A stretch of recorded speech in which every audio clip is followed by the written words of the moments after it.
An age ago, the beating heart of our people was a king who knew only victory. He wanted nothing more than an honorable death on the battlefield.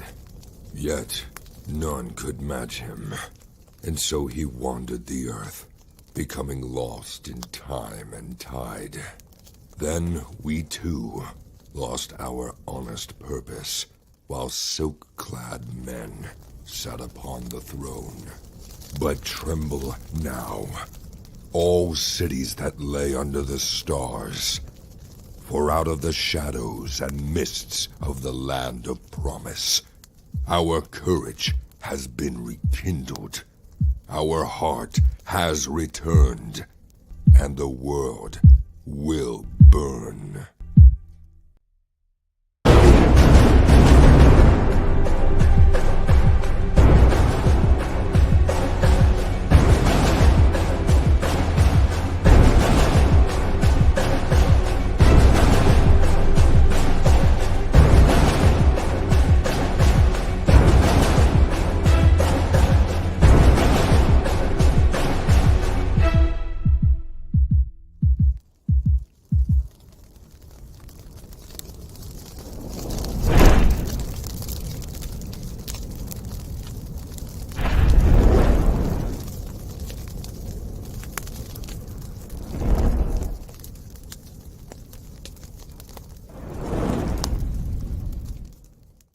All right, how's everybody doing tonight? If someone could give me a shout out in the comments just to let me know that you can hear me so that we've started our stream, I would be much appreciative if you could do that for me. How you doing, Sage? How you doing, Tony?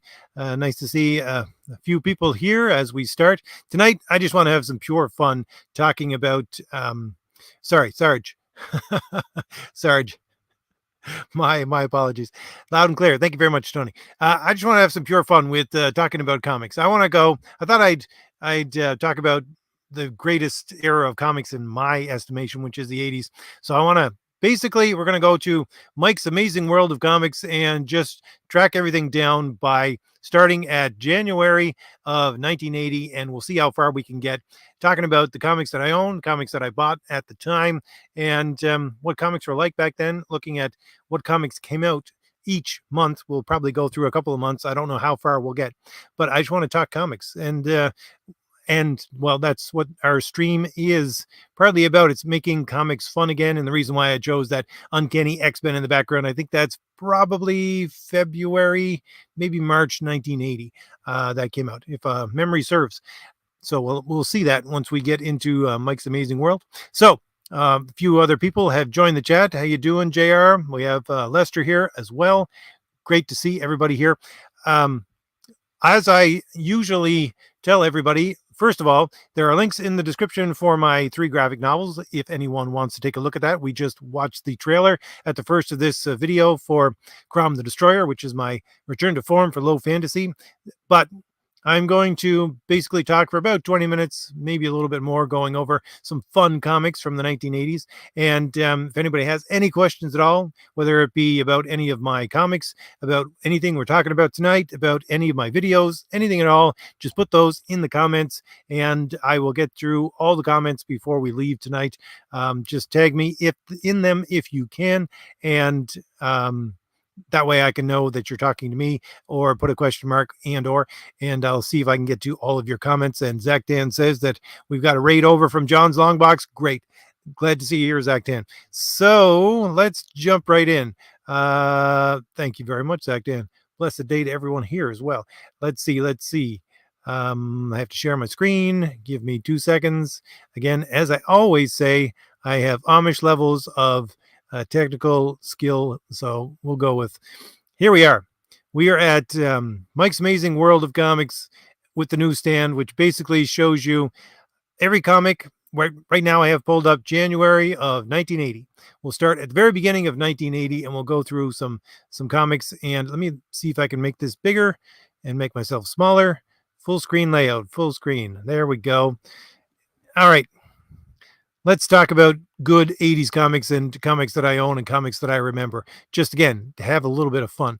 Now, some of these covers you can't see very well, but I'll try to enlarge them as much as possible. I also have what is it? The other site I have open, which is Cover Browser, which is a great site, by the way, if you want to take a look at covers for mainstream comics.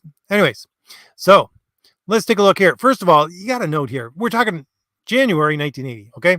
And what do you have? You have a lot of Archie comics, and you notice that when I go through these, there's a lot of Archie, a lot of Richie Rich, things like that.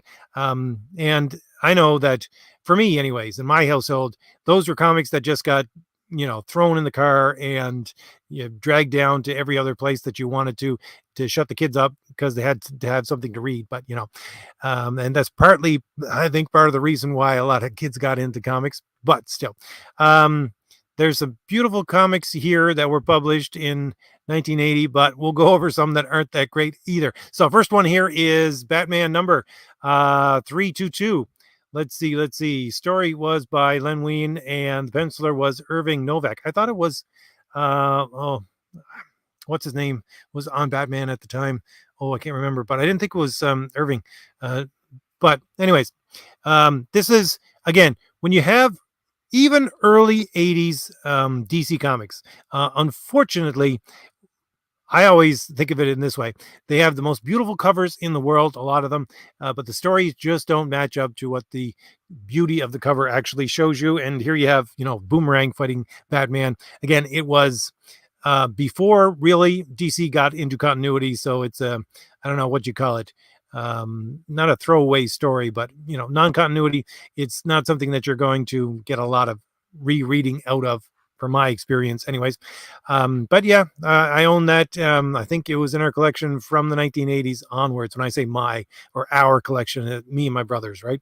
So a lot of the DC comics were like that until you hit continuity, or you hit Crisis on Infinite Earths, and continuity began to actually be something within DC Comics. Let's go. Oh, here we go. We'll go down just a little bit to the Conan.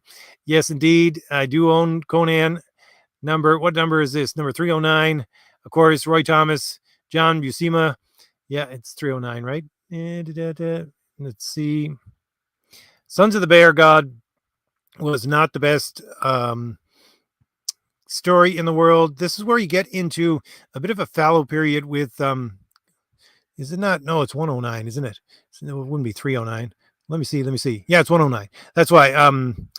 There's a major story arc of Conan and Bleat, and I think that was issue number 100, and they basically went from 100 there to the death of Bleat, if I remember correctly, and then you got into a lot of standalone stories, which I think this Sons of the Bear God is part of that fallow period within Conan the Barbarian. Still love Conan the Barbarian, and you can't beat John Buscema on Conan art. You just can't.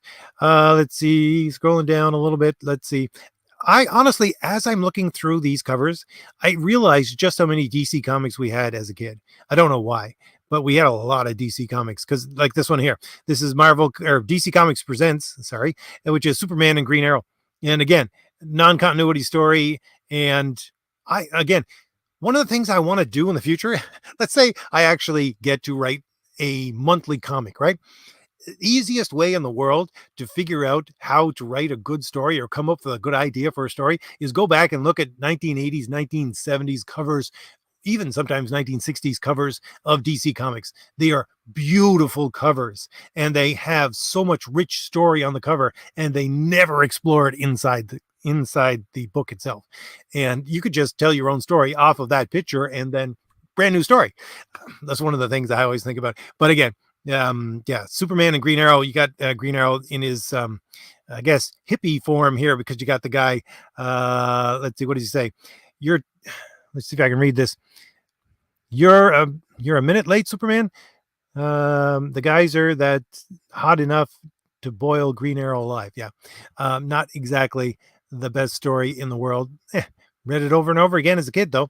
Let's see what else we have here from the first month of 1980. Again, a lot of DC stuff that I can remember. I'm just going off of memory. I do believe, now I read that Ghost Rider here, but I don't have Ghost Rider 43.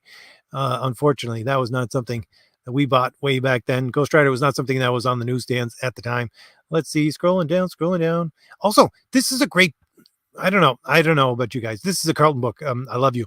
And the thing is that I've never bought this ever before in my life, but I start to see over the last couple of months some of this art from I Love You online, and it's amazing stuff. I mean, really, it kind of looks like almost late 80s anime to some extent. It's weird how it prefigured a lot of the style that you get within in the next 10 years within Japan. It's something I want to look into more and more.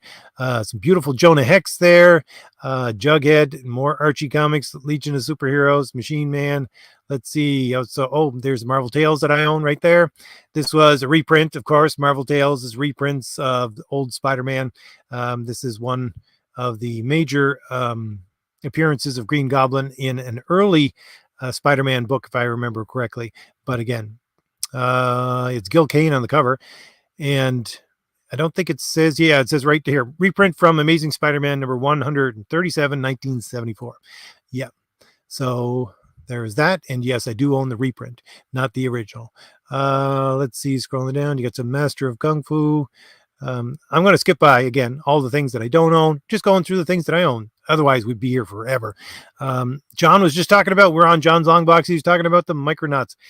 This is issue number 16. So when did it start then? Issue 16. So if it was monthly, it would have started in 1978. But again, I do own this one. I do remember having it. I actually commented on this before. There's a character here. I can't remember the blonde-haired woman's name, but I use this cover a lot because it has the Psycho Pirate. Not Psycho Pirate. What's his name? Psycho Man. And I use that in my videos a lot. But yeah, I do remember. I honestly, John was saying how much he loved Micronauts, and I remember we do have that book, but I don't remember a whole lot about that book. It never made a big impression on me. And again, here, as I was talking about all the Richie Rich comics, Rom the Space Knight, a lot more Conan, the Savage Sword, She-Hulk. Yes, indeed. Sergeant Fury and the Howling Commandos. Yep, got that one. Let's see. Originally published, it's a reprint of Sergeant Fury number 61 from 1968. Yep. Again, don't have the original, obviously, but we had the reprint of this Sergeant Fury. I was just saying on Twitter about how, this is my Nick Fury. This and the Nick Fury that you get in the 1980s, especially in that Shield miniseries, which was basically made up of graphic novels. That's my Nick Fury. I don't care what they do with him today. That's Nick Fury to me. And partly of that is because I was reading old stories from the 1960s in early 1980s, these reprints of Sergeant Fury and the Howling Commandos. Let's see, scrolling down. Let's see, scrolling down. Yeah. Here's something I just wanted to bring up. I don't remember. I don't have this book, but one of the things that has seemed to have fallen off of the lore for Spider-Man is he used to have a light in his belt. That's what it was. And it was almost like Iron Man light in his belt. Anyways, just a fun fact, a history fact. Star Trek motion picture number 1. I remember buying that.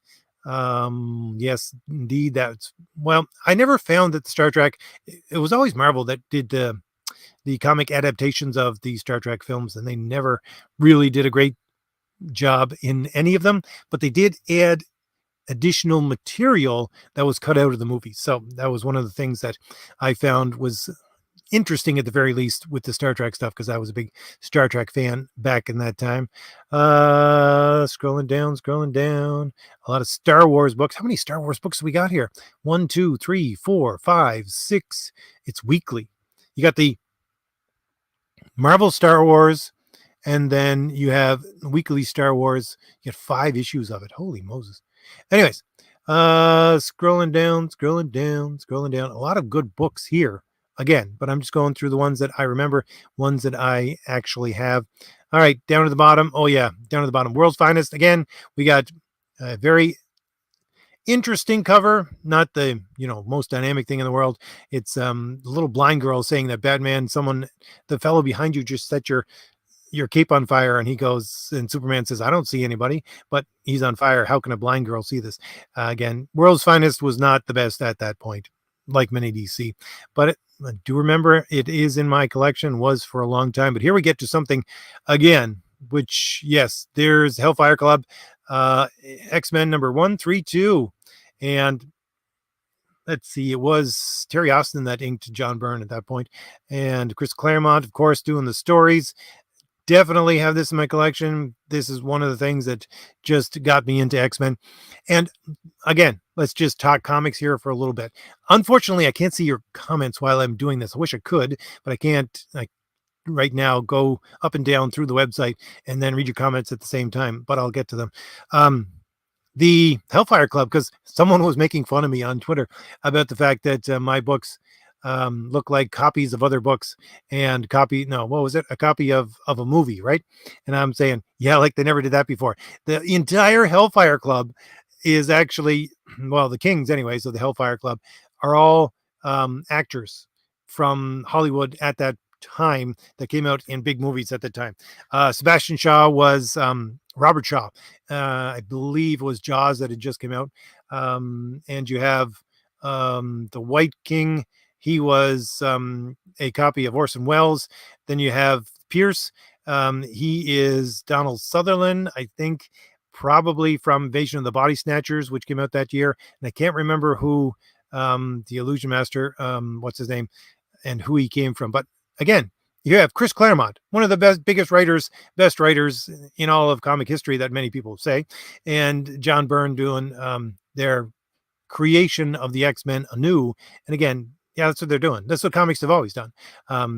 Just copy off of other things and then make it your own, because, Hellfire Club is its own thing now. It's far from that beginning. Let's see. All right, that is the end of January. Let's go into February here. How long have I been talking? Not too long.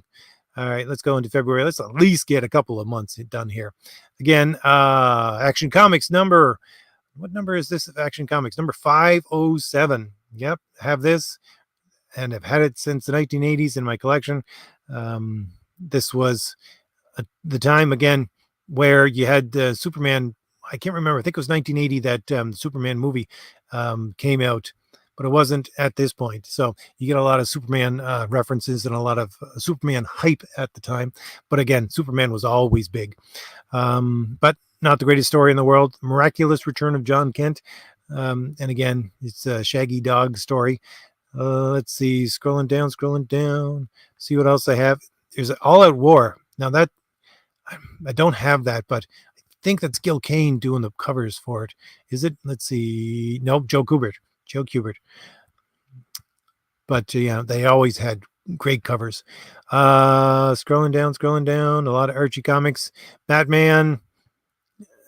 I have this Batman. Honestly, this is one of the better stories if you get into, and it's the Whitman.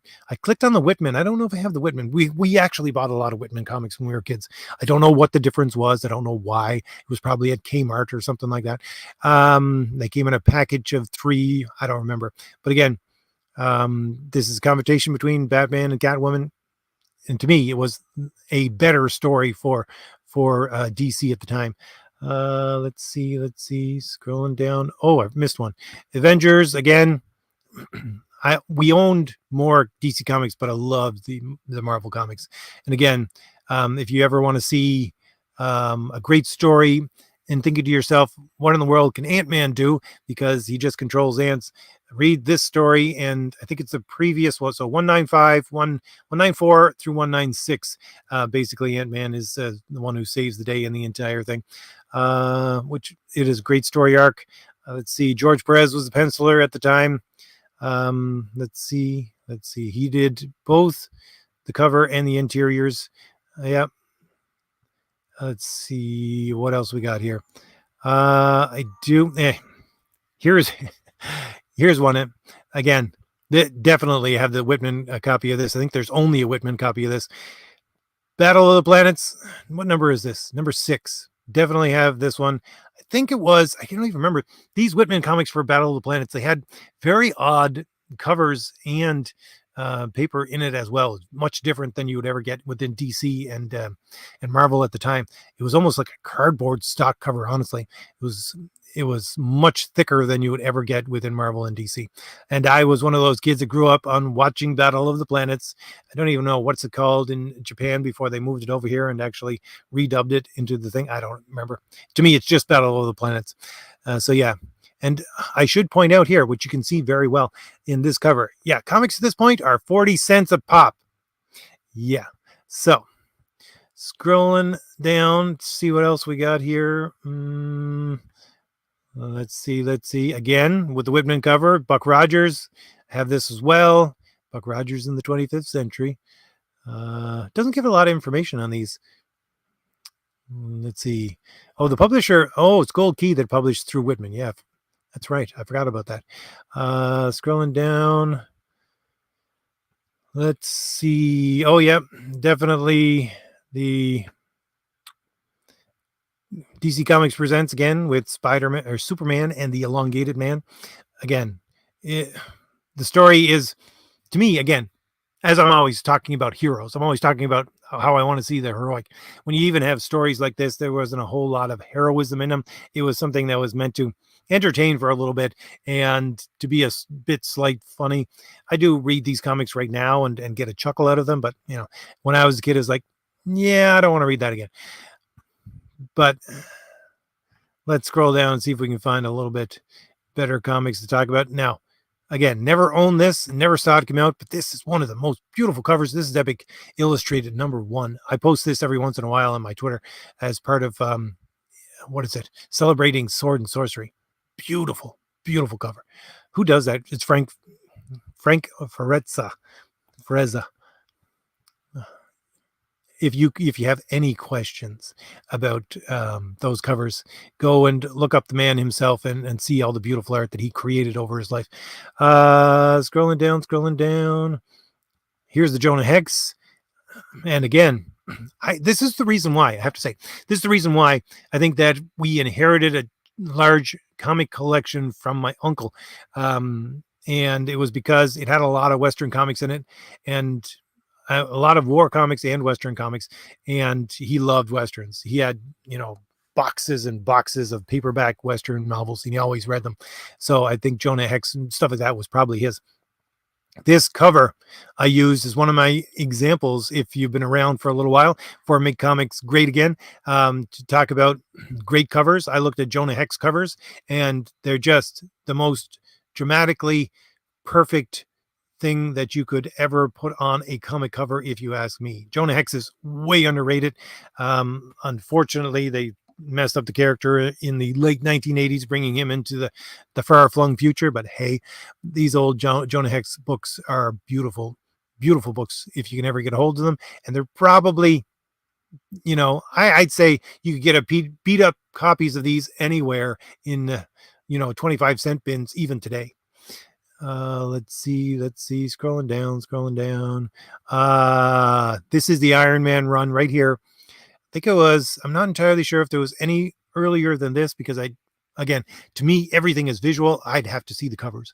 But again, this Iron Man run was the Iron Man run that got me into Iron Man, to buying it all the way through the 1980s, right up until the very end of my comic buying, where Iron Man and all the rest of Marvel Comics ended within Heroes Reborn. So I bought, it was slightly before this, because it was, there was a comic, at the very least, one of them, where he's fighting, I can't remember, it's like the Dreadnought or something like that. He's he's on a flying horse, and he basically jousts with Iron Man. Anyways, I think that's before this one, but it was slightly before this. So probably 1979 all the way through 1995, 1996. Because of these runs right here within the early 80s, I continually bought Iron Man every issue I could lay my hands on. And that is one of the things about being a comic lover and a comic collector. You find something that you love and you just won't let it go. Scrolling down, see what else I have in here. Is a beautiful Marvel preview with Moon Knight. By the way, I'll just click on it to show you that beautiful cover, just a little bigger. But unfortunately, never knew about that when I was a kid. Not entirely sure. This cover looks familiar, but I'm not entirely sure if we have this Marvel Tales. Again, reprints, of course. from Amazing Spider-Man number 138, which is 1974. This one I definitely have, which is Marvel Team Up, Spider-Man and Werewolf by Night. This character, I think, is the villain in this, which is, I can't even pronounce his name, Tatterdemillion. It was a worst name for a villain ever. But anyways, I do remember the design for the character, and I thought it was really good. Marvel Team Up, again, was usually like a Shaggy Dog story that didn't really have continuity with the rest of what was going on with Spider-Man, because it's usually Spider-Man, not always, but usually. But I do remember this issue and the Werewolf by Night, which I loved. And by the way, the reason why you would see Werewolf by Night emerging as a superhero comic, let's say, character in the late 70s, it was because there was an easing up on the Comics Code Authority before that time, because you couldn't have werewolves in your stories before they eased up on it in the late 70s, and that was one of the concessions that they made. Just a little bit of comic history for you. Let's see. Here's an here we go. You want comic history? Let's look at comic history right here. Superboy, again, one of the ones I own. Let's see if I can. And not a good story, not a good book. This is the Whitman copy of it. But one of the things, if you don't know about Superboy, because he's not the actual Superman, he lived in a different continuity than actual Superman at the time. And so this is not the adventures of Superman while he was Superboy. The Superman, if I remember correctly, of the main universe never was a Superboy. At the very least, certainly when you got John Byrne taking over in Superman after Crisis on Infinite Earths. Anyways, the fun thing about Superboy, again, we'll say fun because it was kind of campy, is the fact that this Superboy had a, we'll call it a magical cape as well. One of the things about his cape, it was indestructible, and he could use it in this way and other ways. There's parts of Legion of Superheroes where he wraps up people in his cape that were just normal people and then takes them into outer space because it will magically make sure that they're surviving outer space because they're wrapped up in his cape. Things like that. This is what you get from early 80s, late 70s Marvel comics. Well, probably all 70s DC comics. Let's see, scrolling down. Oh, there we go. ROM number 6, which is another issue that I own, and I love ROM Space Knight. Unfortunately, this had to end. I think it was late 80s that ROM ended, but I never really liked ROM in any other iteration than the Marvel iteration. But the fun thing is that the main villains, these are Hellhounds. They're basically shapeshifters. They were, I don't know what you'd call it. They're kind of like the Skrulls, but in a different way. There's 2 sections of their society, one that's focused on science and another that's so focused on witchcraft. And you had these 2 different factions fighting over who is going to control basically their galactic empire, and then they're going to invade Earth at the same time.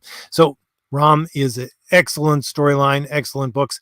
Who was doing the art for them at the time? Let's take a look. Sal. Yeah, it was Sal Buscema. And one of the things about the Buscema brothers is that they know how to draw hard-looking characters. And I say that in a praiseworthy way, because you had characters in Conan the Barbarian, of course. You always think about the world. I always think about the world in the story visuals of John Buscema, because you have this look on everybody's face, the guys anyways, that they're about to rip your heart out if you look at them the wrong way. And it kind of carried over to his brother when he was working on ROM the Space Knight. But again, the thing was that the development of these villains as characters, which can never be reprinted or used again because there's something going on between the people who own the license for ROM and Marvel, that they can't use them both together again. Maybe they could be used in Marvel Comics again, but they can't be used in a ROM story again. But it was really, to some extent, ROM as a comic was 50-50, not just half of ROM as a hero, but the other half of focusing on the enemies, which was, a great a great gimmick to actually sell comics, if you ask me. Scrolling down, we have Sergeant Rock. I own that, of course. How to Win a War, Sergeant Rock. And yeah, editor is Joe Kubert, but who did the, it doesn't say who did the internal art for this. Joe Kubert did the cover, of course, but I can't remember who did the internal art. But I do own that Sergeant Rock. Again, I had a lot of war comics. And here's Peter Parker, Spectacular Spider-Man, number, what is it, 42. Again, spoilers for a how many years old comic now? I don't know. But yeah, Spider-Man fighting what looks to be Johnny Storm, and who Spider-Man thinks is Johnny Storm for most of the entire issue, but it's not actually Johnny Storm. It's someone else who created a suit of armor that can actually basically mimic the powers of Johnny Storm, which is kind of bizarre. But anyways, it wasn't a bad story. Not the best Spider-Man story in the world, but it wasn't bad. And look, again, did I say this before? But look at how many Star Wars issues you had at once. I think I said that about last month. 1, 2, 3, 4, 5 here at the very minimum. Let's see, scrolling down. See what else we got. A lot of Donald and Daisy Duck, Uncle Scrooge. You got Scalp Hunter, Warlord, and again, the X-Men is the only thing that at the end of this list that I would own and owned for a long time. This is one of the, I hate to say key issues because that has such a different connotation for people buying comics today, but this was the issue that developed Wolverine as a character beyond most other issues of X-Men, Uncanny X-Men. He wasn't a character with a whole lot of depth in him until you got to, I think it was this issue and the next, where he was fighting through the sewers and trying to get into the Hellfire Club. It just expanded him as a character tenfold. And great, beautiful art by John Byrne at the same time as the great storytelling by Chris Claremont. Okay, let's see. I've probably been talking for much too long already, but we got to get to at least one more. We'll go into March and go through what we have in March of 1980, talking about beautiful comics. Again, Amazing Spider-Man, number 205. Yep, bought that off of the spinner rack. And yeah, Black Cat, early, I don't know, when was the first appearance of Black Cat, but early appearance nonetheless of Black Cat, which it was still playing around with what the character was like at that time, and not overly sexualized either, because we're talking about I think it's Keith Pollard doing the penciling for this Amazing Spider-Man. Yeah. Let's see what else we got. Spider-Man at that time was very low key. It wasn't, I don't know if it was the biggest seller. Yeah, he had multiple titles. I think it was like 3 titles at once. So he must have been a really big seller, but still. And of course, Avengers number 196, which is the Taskmaster, which again is Richard over at Comics Matters, always talking about how this is the comic that most of the people who, I don't know, work at comics today, it's the only thing that he thinks they've ever read.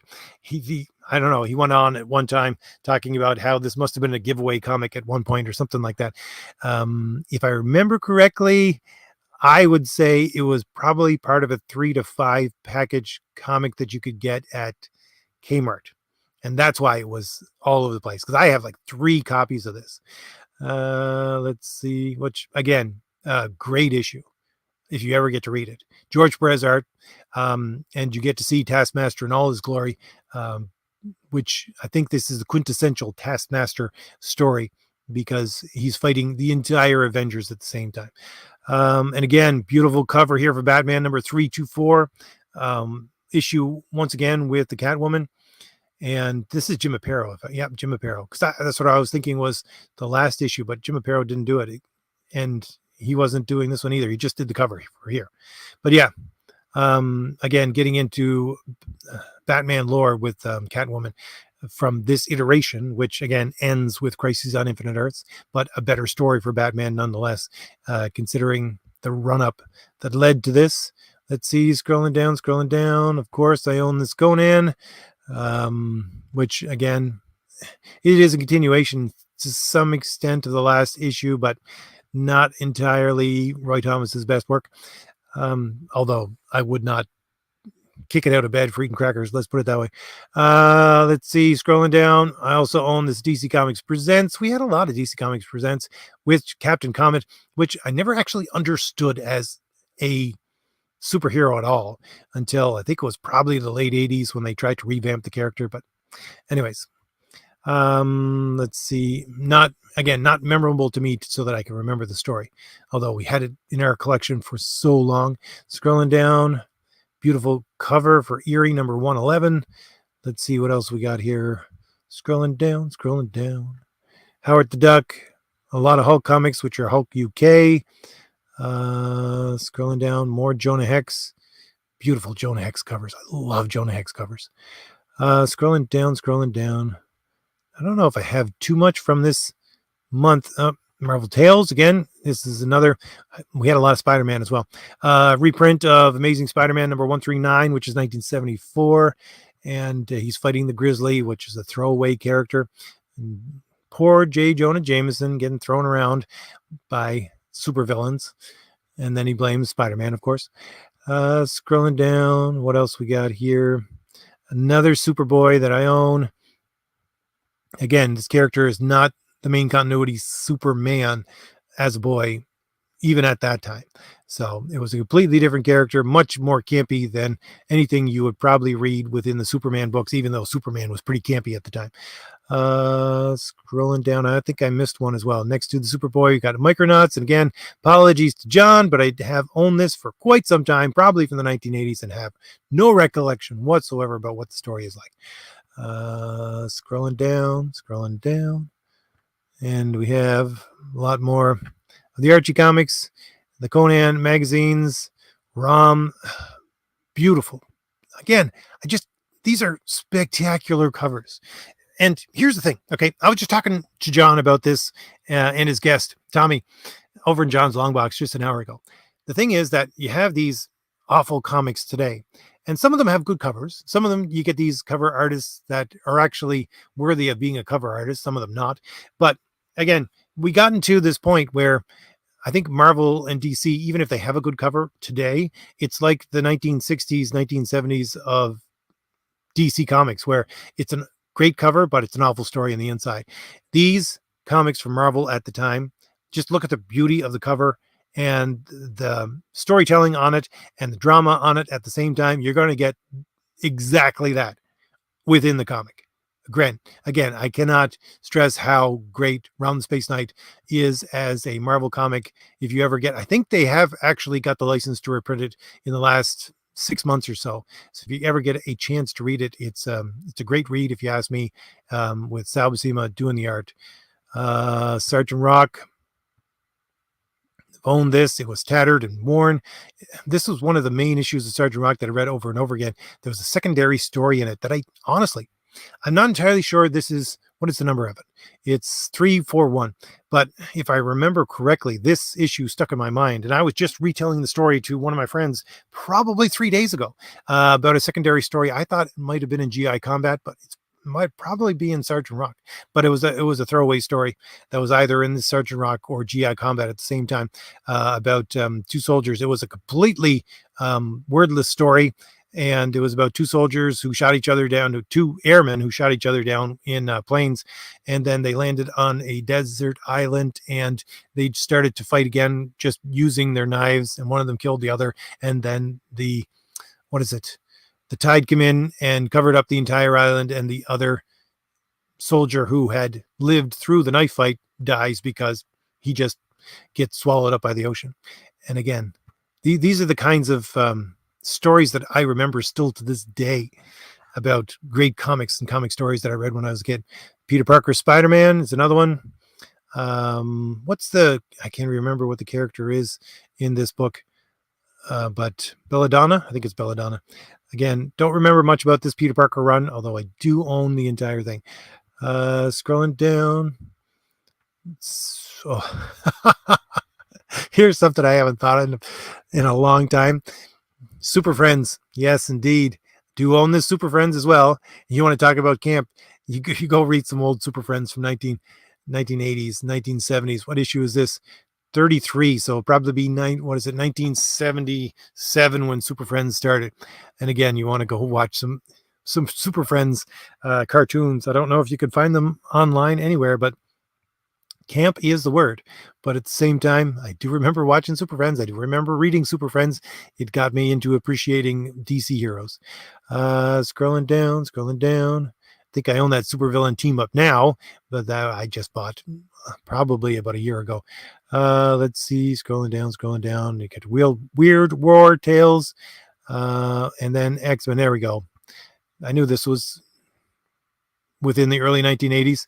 February 1980, Uncanny X-Men number 134, which again, continuation of the Hellfire Club saga, where you have Jean Grey, Phoenix being turned dark by the master manipulation of, I can't remember one of the Hellfire Club kings. Anyways, can't remember his name off the top of my head, which is basically the beginning of the story arc where she can no longer control the Phoenix Force and she becomes Dark Phoenix.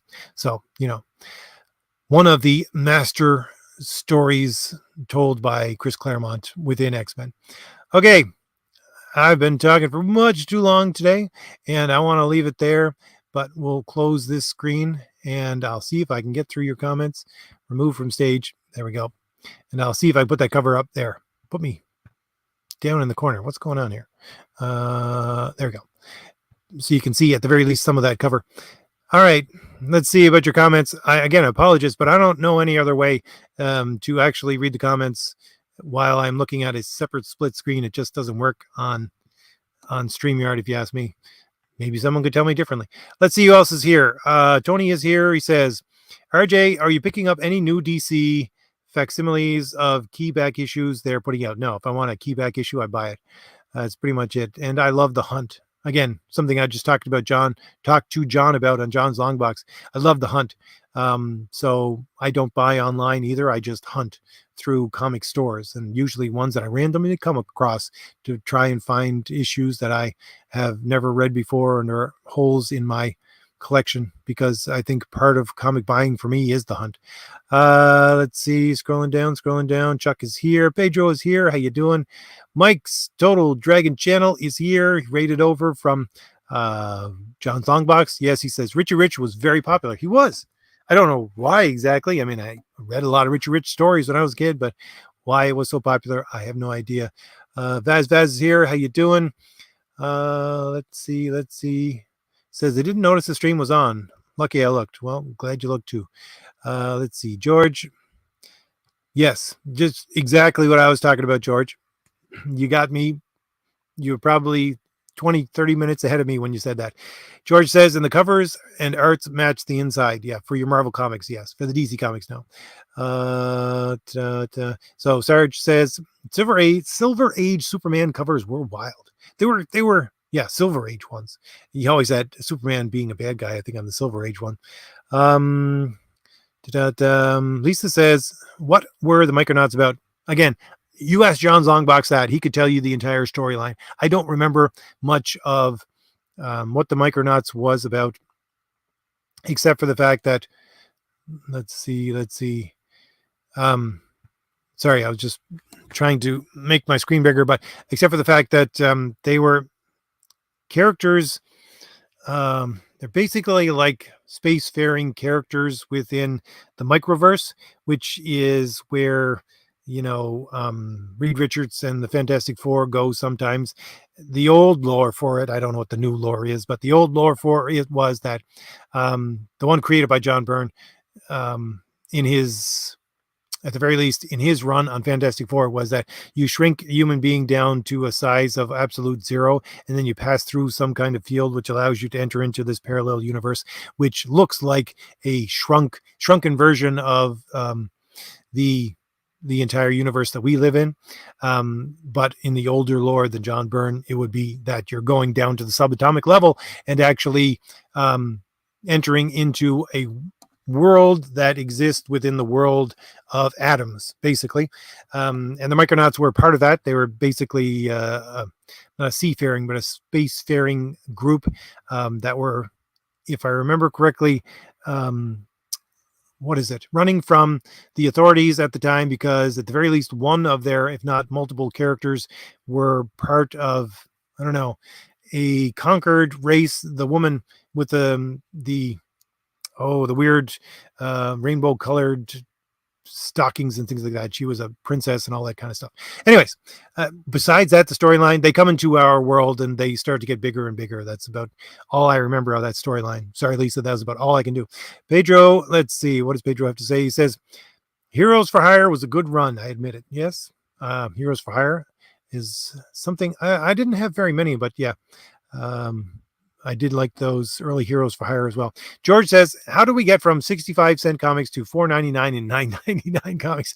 Greedy people. George, that's Marionette. Thank you very much. That's Calliope. Marionette is, I think, the woman from the Micronauts. Let's see. But yeah, greedy people, George. That's how we got to $10 comics. Let's see. Sorry, I just blanked on my screen, just jumped on me. But scrolling up, so if I can come to the point where I was, because unfortunately, whenever I change screens, I lose my entire place of where I am within reading comments, and it just takes me down to the bottom. Because George had an interesting comment. George says, I was hoping Hasselhoff was going to be in a cameo as Nick Fury for Deadpool 3. Yes, if you don't know what he's talking about, David Hasselhoff was Nick Fury in an early 80s, I think it was probably 84, 85 maybe, Nick Fury movie. I think it was a made-for-television movie. Scrolling down. Scrolling down. Sarge says, there was a Spider-Man TAS in the 90s, I think, the flashlight belt. I remember when I had a toy Spider-Man, which was probably about 2 feet high, and he was able to shoot webs out of his hands, and he also had the light on his belt. So that's probably where that whole light thing came from, was selling the toys. Scrolling down. Let's see here. Honduran is here. He says, came in late and have to go, but saw the thumbnail. 80s were degenerate and pinnacle of Satan's gaining of power. I know you meant for comics. Bye. Maybe catch you in 2 weeks. Okay. I'm not entirely sure what to make of that comment, Honduran, but we'll leave it as it is since you're gone. George says, Byrne's art for X-Men is one of the best. One of the best indeed. Although I would say Paul Smith is right up there, equal to John Byrne with his X-Men art.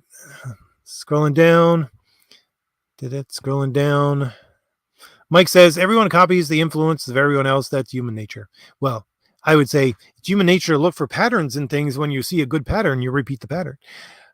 Tony also says, RJ, what do you think about the live action X-Men films?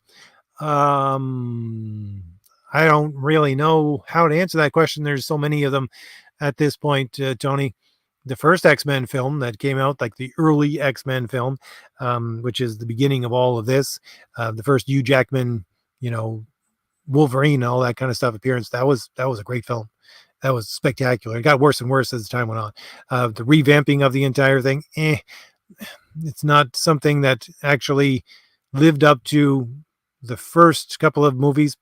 But again, I'm not entirely sure, even if I've seen the last one, maybe because I didn't even watch the New Mutants yet. Anyways, things like that. I loved the New Mutants as a comic book team, and it was something near and dear to my heart. So I didn't want them to ruin it by watching the movie. Let's say Mastermind. Thank you very much, George. Illusion Mast was Mastermind, and he was Black Rook. Thank you very much.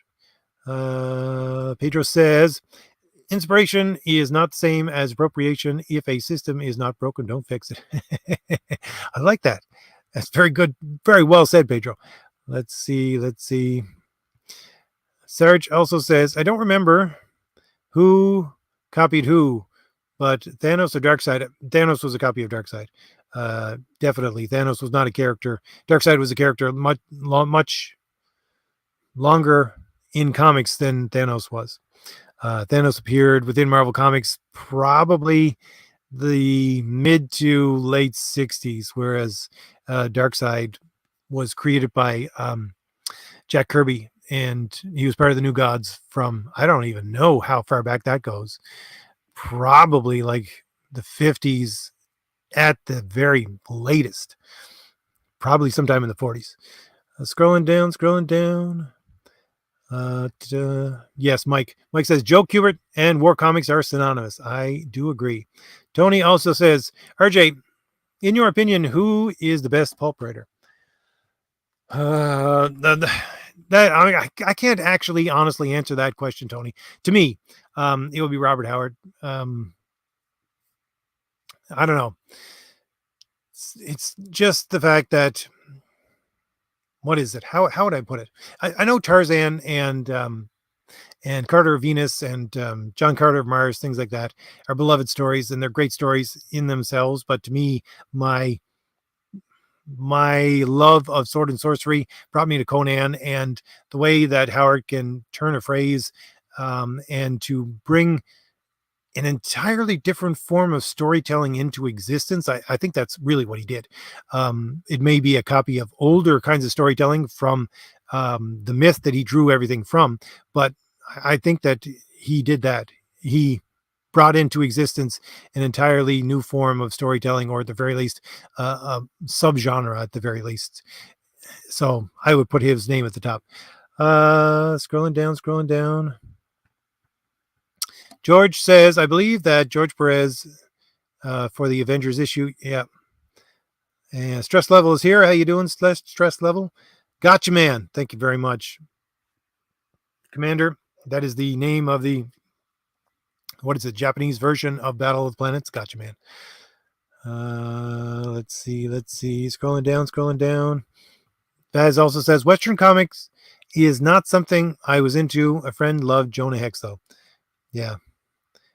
It's the drama, quite honestly. You want actual drama, you go to the old Western books, well-written ones anyways. And I think Jonah Hex would be among those numbers. Let's see. Pedro said, I think Jonah Hex had a movie and was actually very good, but wasn't that famous. They did have a movie. I never actually saw the entire thing. I think I saw part of it. Here's a good part of comic book history for you. Within the late 80s, we almost got a Jonah. No, it wasn't Jonah Hex. We almost got, no, I'm misremembering, because I was talking about, what was the other, the war comic that I was Sergeant, it wasn't Sergeant Fury, because it was the Howling Commandos, which was within Marvel Comics, but you had Sergeant Rock. That was it, Sergeant Rock. I was talking about Sergeant Rock. But within the 1980s, we almost had the late 1980s, maybe 86 or 87, we almost got a Sergeant Rock movie. And it was written, and it was supposed to star Arnold Schwarzenegger. And it must have been late 80s, like 87. And they actually started to put out promotional material for the movie until they actually, if I remember correctly, it was that they wanted to shoot it in the Eastern Bloc countries to give it some authentic feel. And Arnold Schwarzenegger just didn't want to do that. So he dropped the entire project. That would have been, and we would live in an entirely different universe, quite honestly, if they didn't make that decision and Arnold Schwarzenegger made that movie. They made a Sergeant Rock movie in the mid to late 1980s. Comic book movies would have taken off much sooner, I would think, because they would have been able to do a really good Sergeant Rock, and then it would have brought much more attention onto comics in general, but war comics specifically, because you got to remember, Sergeant Rock was being published right up until at least 1987. At least it could have been the late 1989 that he was still being published. That was a long run, and people loved that character, loved that book. Scrolling down. Sarge says, I'm not really a comic guy. They weren't accessible in my area when I could afford them. I read a lot of novels, though. Yeah. Pulp novels and comic books are close cousins. Scrolling down. Tattered a Million? I don't know. Clive, he says, Tattered a Million was also in the original Dazzler run, number 36. I think I own almost the entire Dazzler run, but I don't remember him being in that comic. But I'm not saying you're wrong, Clive. I'm just saying that it's probably such a forgettable story that I don't even remember. Let's see. Vaz says Legion of Superheroes made Superboy officially in its own pocket universe after Crisis. Yes, indeed. There was an entirely separate Crisis storyline for Superboy, and the difference between him and Superman, that was all done by John Byrne. And the writer for Superman, I don't know if John Byrne, I think he had partial writer credits on Superman when they revamped him. Yeah. But you're absolutely correct, Vaz. Let's see. Yes, Pedro says not everything can be a gem. Yeah, definitely. That's one of the things about comics. You get some good, you get some bad, but going through them is actually part of the fun. Vaz says ROM was ruined by ID. They were forced to include all old Mattel stuff in their Transformers continuity. I own some of the IDW ROM stuff, but I don't remember if I read much of it. I probably still have it in the box that I'm waiting to read. Scrolling down. Scrolling down. Yes, Mike. Let's see. Mike says that issue, which was 2 issues before the one you're seeing on the screen, it says that issue established Wolverine as a badass. Yeah, it definitely did. Everybody loved Wolverine after that. Scrolling down. George says, I can't believe Marvel censored the Penthouse magazine he was reading in the reprint, and the look on Colossus' face when he looked at what Wolverine was looking at. Okay. I don't remember that happening at all. But again, oh well. It's part of comic history. They should have left it in. Calliope says, my comics were bought off a spinner rack too. The nearest comic shop to my town was 50 miles away. Yeah. I don't even remember. It was probably, I don't remember when the first comic shop opened in my area, but it was probably late 80s. I really bought my comics at the drugstore and the supermarket and everything else, any place else I could find a spinner rack. So scrolling down.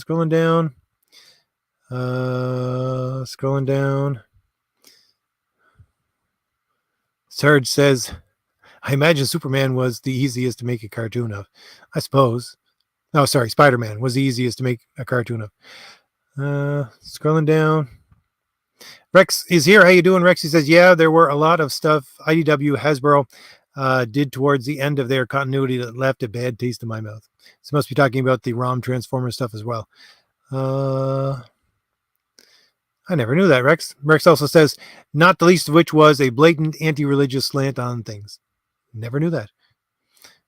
And he continues and says, also, RJ, some good news on my end. I finished the sketch and inks for all the pages of my comic Reboot's first issue. Now I'm working on getting it ready to share.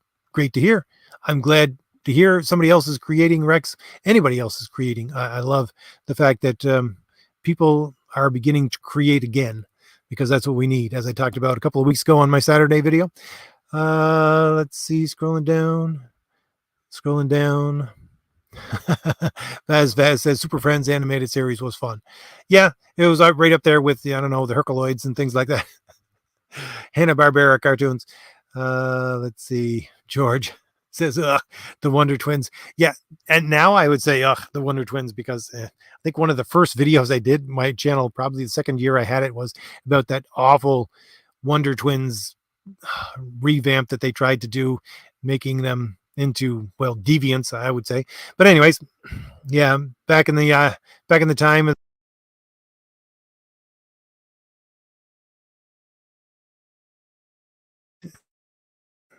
Apologies, I had a problem with my mic. Me gesturing actually knocked my mic out of position, so that it took the entire cord out. Sorry about that. Let's see. But yeah, the Wonder Twins was something that was unique to Super Friends for a long time. And it had that campy feel to it that it made you feel like Saturday morning cartoons. All right, Sound Engraver's here. How you doing, Sound Engraver? Great to see you here. Who else is here? Lamask. How you doing? Great to see a couple of people coming in here. Let's see.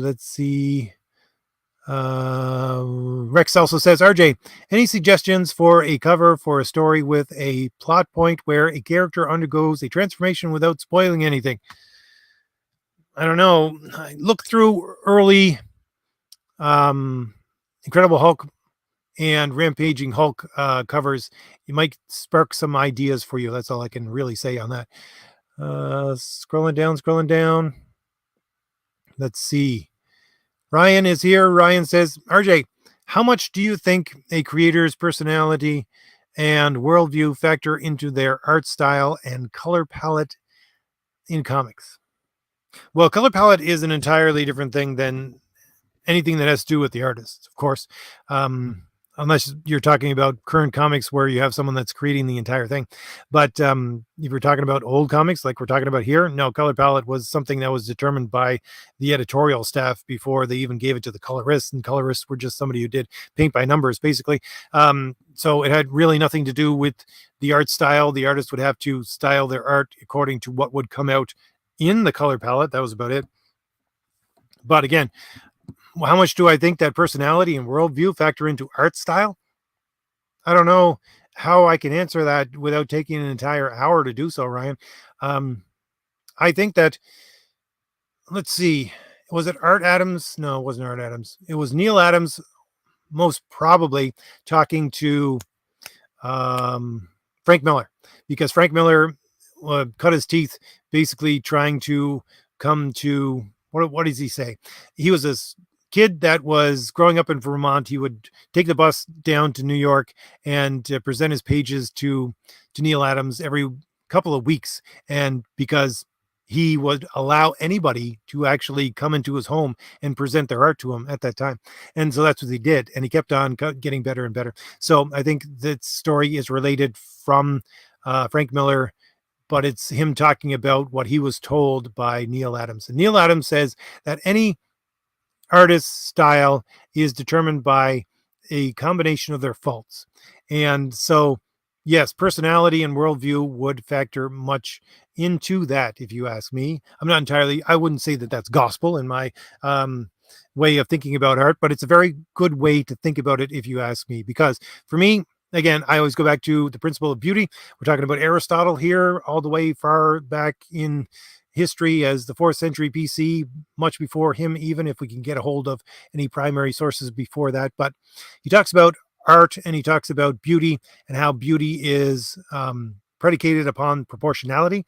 And I am a firm believer in this. This is why I love Paul Smith, George Perez, John Byrne, creators like that. Proportionality, they have an almost Greek feel to the way that they do their art.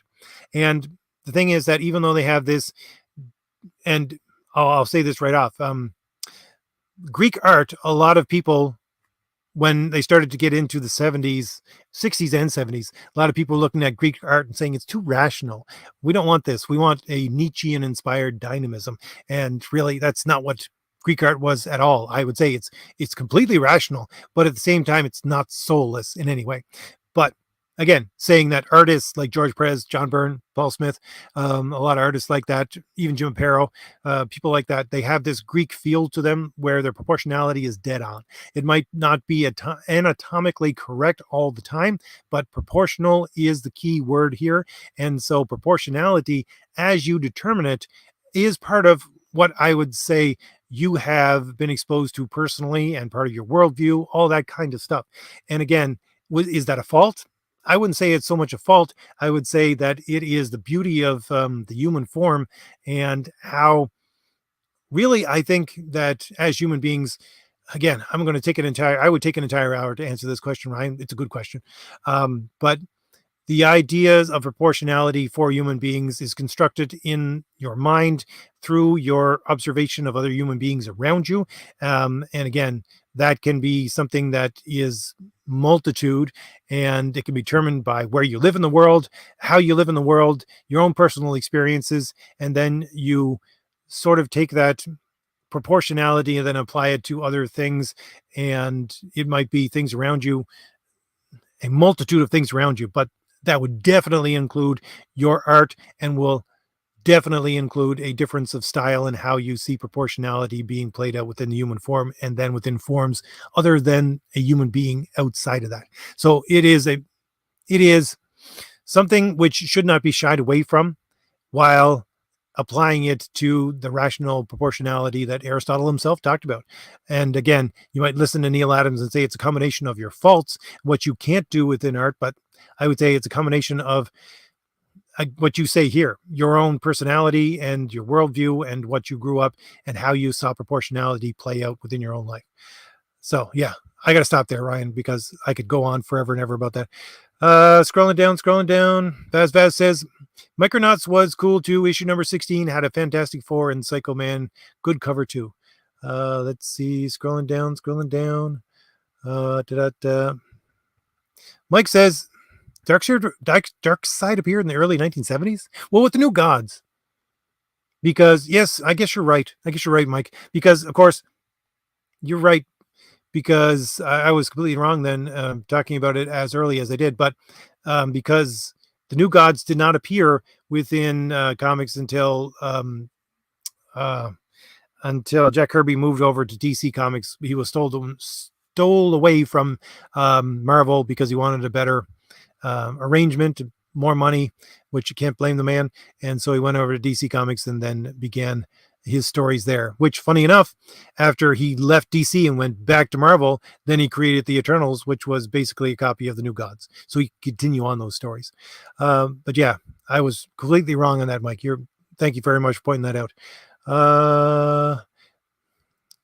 Ghost JBK says, I like the first one of the new X-Men movies. The first one where they learn to use their powers. Was that the Statue of Liberty one? Because yeah, I agree. Scrolling down, Calliope says, the New Mutants movie was horrible. The director was more interested in getting Rain to hit on Danny and have lesbian loving. I know that Rain was 13 and Danny was 15 in the comics. Yeah, that's the reason why. Part of the reason why I just didn't want to watch the entire thing. Robert Rex says, personally, when it comes to pulp writers, I like both Robert E. Howard and Edgar Rice Burroughs equally. Very good. You're a man of culture then, Rex. Ryan says, RJ, how much does an artist's positivity or negativity personally and worldview factor into their art style and color palette? Again, I don't know if I can answer that in any short way at all, Ryan. But yeah, definitely. Although, I don't know. Negativity to me, I know that people call me negative. I don't think of myself as negative in any way. A lot of people think of me as negative because I'm always harping on the dark side of what might happen, what is happening. But I do that because within I am so positive that I can withstand the slings and arrows of negativity. That's what I feel anyways. Even people around me say, no, you're negative, but not internally. I am not negative. I don't feel myself being negative. I don't think of myself as negative. But yeah, just think about Frank Miller and how Frank Miller's art is angular, and at the same time, his proportionality has a slant to it, which he says is there because he's a bad artist compared to someone like Neil Adams. And then his use of dark and light. If you're talking about color palettes, talking about light and dark, it's something that Will Eisner talks about, that comics do as a work of art that only the only thing that he can comparably think that it would be stage plays and things like that. So yeah, the use of the shadow and light, we talked about that a couple of weeks ago, and positivity and negativity definitely play into a lot of your art style. But I'll have to leave it there. Again, we've been talking for over an hour, so I'm trying to get to the end of these comments, but hopefully I can mull over those ideas and talk about them a little bit more, Ryan, maybe some other week. Alessandro is here. He says, RJ, I remember that in an old video of yours, you said that DC was now transforming Batman from detective to brawler, and now in the new reboot, he has become exactly that. Well, okay. I'm glad someone's there to tell me that because I'm not reading the new Batman. So good to see, Alessandro, that the writing that I saw on the wall was definitely there. Scrolling down. That comment was not for me, so we'll just skip by. See what else we got here. Scrolling down. Ghost says, I read a lot of comics too late, only when I finally could read on the internet. Well, the fact that you read comics itself, you are a comic fan, so I think you got a leg up on a lot of people who even create comics right now. Alessandra also says, RJ, what do you think about using AI to produce comics? I don't think of it. No, it has legal problems up the wazoo. It's just not feasible, Alessandro, because you don't own the art. It's quite literally you don't own the art, and even the artists who create the AI art don't own the art. As far as the legal realm is dealing with it right now, and it's probably going to go in this direction more and more, is the fact the people who own the program that created the AI in order to produce the art are the ones that own your art if you produce art from that AI.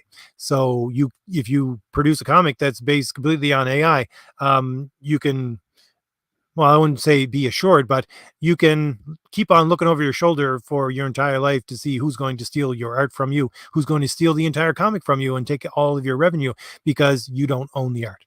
Really, that's the legal problem with the entire thing. Now, if someone wants to use AI influenced art or produced art in order to try and enhance their personal skills as an artist, I'm all for that. Because again, here's the thing, you have AI and it's a pattern recognition system. It's really not artificial intelligence in any way. It's not intelligent at all. It's just a very complex and fast pattern recognition system, something that mimics the way that we as human beings are pattern recognition creatures. And the fact that AI sees pattern recognition within so many of the things on the internet and then is able to put into a work of art something that is proportional in that way, again goes right back to Aristotle, if you ask me, and is able to give us something that's contrary to the postmodernism that we see around us today, if you ask me. So that's the good part of AI. If you give me any time to rant on it, I will probably go way too long. Let's see. Scrolling down, Ghost says, I read a lot more manga stuff, though, by the way. No problem with that. I got no problem. I was reading manga since the early 1980s, I think, when they were republishing things like Mai and what else was being republished at the time? There was a samurai book as well, things like that Innovation were republishing. Scrolling down, Ryan says, Jack Kirby is my favorite comic book artist because he was able to show dynamic, explosive actions and intense battles without having to use blood and gore for shock value. Well, I must say, Ryan, that is a way I never heard it described before, but yeah. Every once in a while I share, and I did an entire video on it at one point. I think it was a Make Comics Great Again video about a piece of art, which was a silent page from an early Captain America where he's fighting, what the heck is his name? I can't remember. It's the villain from one of the recent movies for the Marvel Universe, the French guy. Anyways, yeah, the entire thing was a silent page of action, and yeah, it was just battle sound, or not the battle. I don't know how you describe it, because it wasn't even battle sounds, it was battle strikes. So you get almost like, as we're just talking about manga, you almost got these impacts that look like something you get in manga. Yeah, there's not a lot of blood and gore. So yeah, I hadn't thought about it that way, but it's a very good observation. Let's see, scrolling down.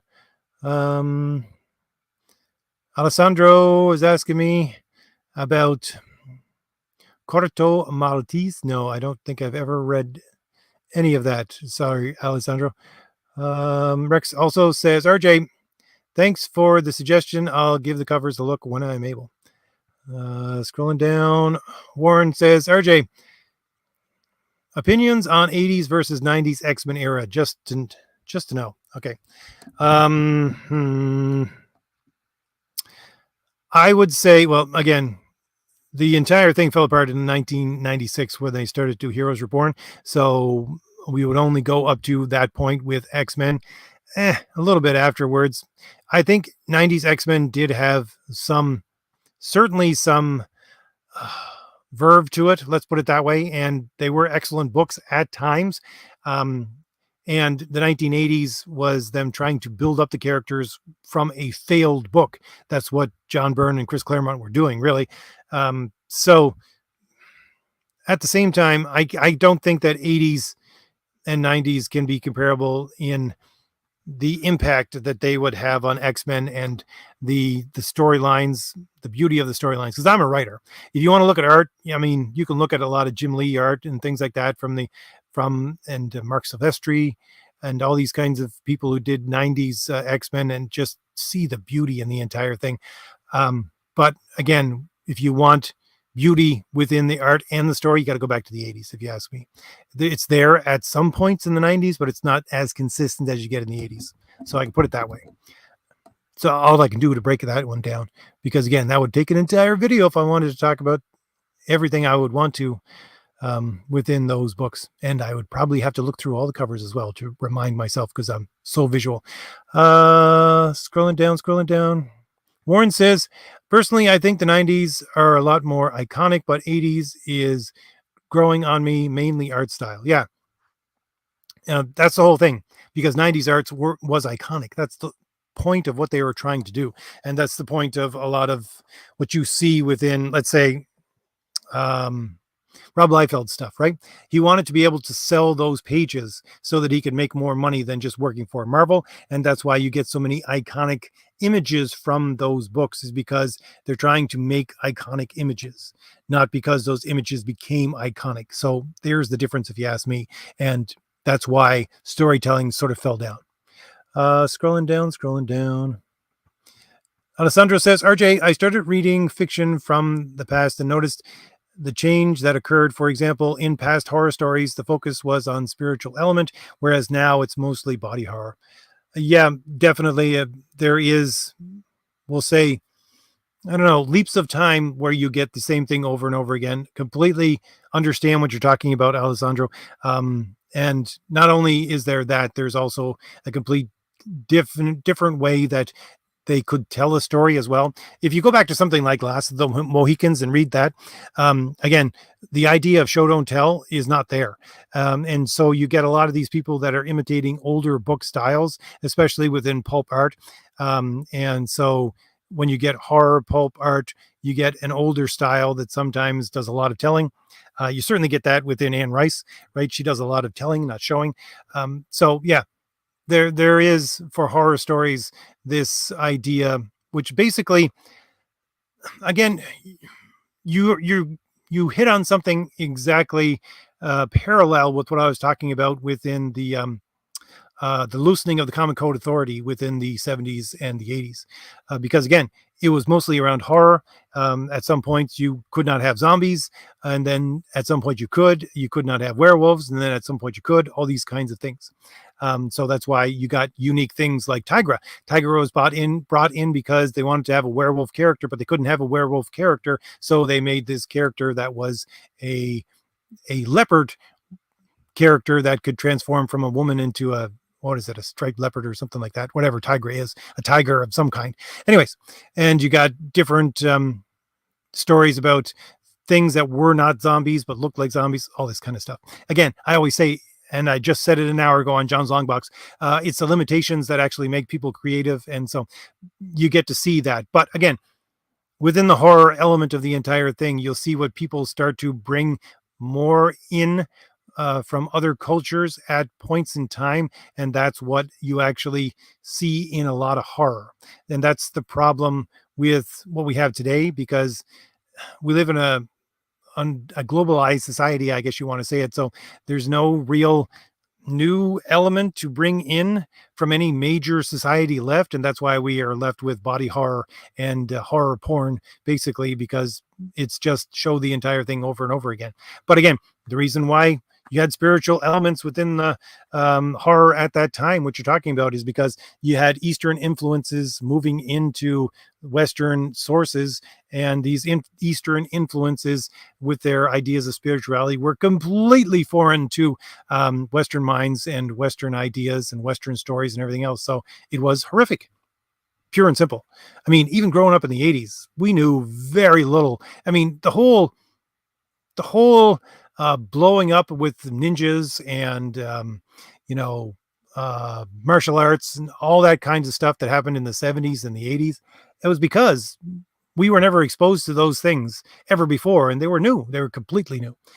So yeah, you can translate that into horror very easily, and that's where a lot of, we'll say, subgenres of horror came in, and why they are fashionable for a little while and then not. Scrolling down, Warren says, Brez and Byrne, I'm getting more and more mesmerized the more I learn, specifically on female form, how none of them had a fixed female silhouette, yet they were all beautiful. Yeah, again, um, as I was saying, there's a proportionality is the key word here to beauty, Warren. It's not a fixed equation; it's proportionality. Tony says, RJ, in your opinion, what's the better Kirby product, the New Gods or the Eternals? The New Gods, definitely. I never liked the Eternals. I have a lot of their books, and New Gods is head and shoulders above the Eternals. Scrolling down. Da-da-da-da. Michael says, what was the first class X-Men movie? That was the first class X-Men movie. Oh, okay. Sorry. You must be talking to somebody else. Scrolling down. Vaz says, 90 was hyper masculine. Most male figures were mountains of muscle. 80s were more slim. Yeah. Think about the fact that you have John McClane within Die Hard. He was an action hero. Yeah. He wasn't giant, bulky, muscle bound guy, but he was hyper masculine. So yeah. Let's see. Scrolling down.